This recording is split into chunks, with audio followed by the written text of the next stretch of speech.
Hi everyone, welcome back to my channel. And today I wanted to go over linear relationships. So I wanted to go over correlation coefficients, how to create scatter plots, null and alternate hypotheses, and how to calculate p-values and determine whether something has a linear relationship between variables.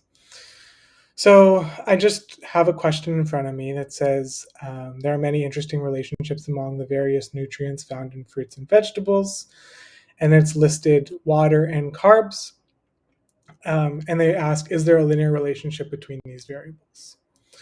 So the first thing you would want to do, and you might be asked about how does this graph look?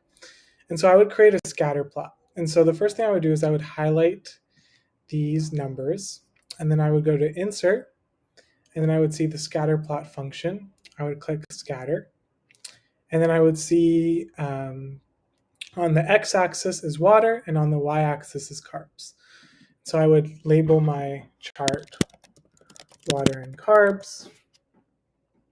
And what I can tell from this graph is that there's a negative linear relationship.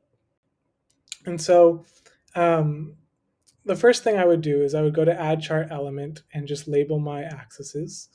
So there's the vertical axis, which we talked about being carbs. Then there's the horizontal axis, which we looked at being water. And another thing you might want to do is you might want to find the linear trend. And so you might be asked about having like a formula with y equals a plus bx or bx plus a. And so I would go back to Add Chart Element, and then I would go to Trend Line, and then I would go to Linear. And you can see where the linear graph is. If you have a different version of Excel, it might be in the corner where you get to add the chart element. And then the other thing I would do is I would want to find the formula for this line. And so I would go here, and then on the bottom I can say Display Equation to Chart. Sometimes it's blocked, so I would kind of move this to a visual area. And you can see the slope is negative, and then you can see the y-axis as well. Cool. And so y-intercept, I mean. Great. And so another thing you might be asked is to find the correlation coefficient. And so there's two ways you can do this. One, you could do equals correl, and then array 1, just highlight it, comma, array 2. And you can see the correlation coefficient is negative 0.9203. So another way to do that, you could go to data, and then you could go to data analysis. You could go to regression, click OK.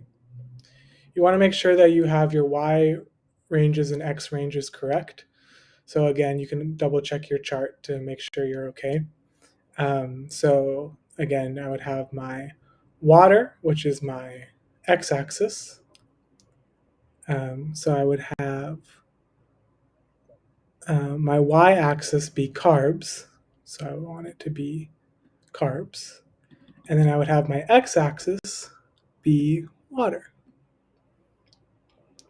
Then I would click OK, and then you would get your R here. And so another thing to note is that multiple R might return the absolute value, so you might want to make sure that it's negative, so the equal correl might be a better fit. But the other thing that you can do from this is you can get the p-values, the degrees of freedom, the standard error of deviation. You can get r squared, which is the determination coefficient. And so these are some things that you could get from the data. And so just really quickly, is there a linear relationship between the variables? The first thing you would want to do is you'd want to set a null hypothesis, which is p equals 0, or there is no linear relationship. And then you'd want to say the alternative hypothesis is p does not equal 0. And then you'd want to make sure that there's an alpha set so you know your um, coefficient to compare for your p-values. And so again, I'm going to go back to my sheet.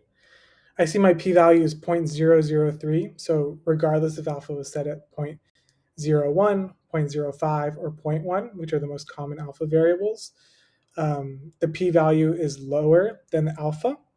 And so I would say that you could reject the null hypothesis. And if you reject the null hypothesis, which there is no negative linear relationship, then you can accept the alternate hypothesis, which is there is a linear relationship between water and carbs. Great, thank you.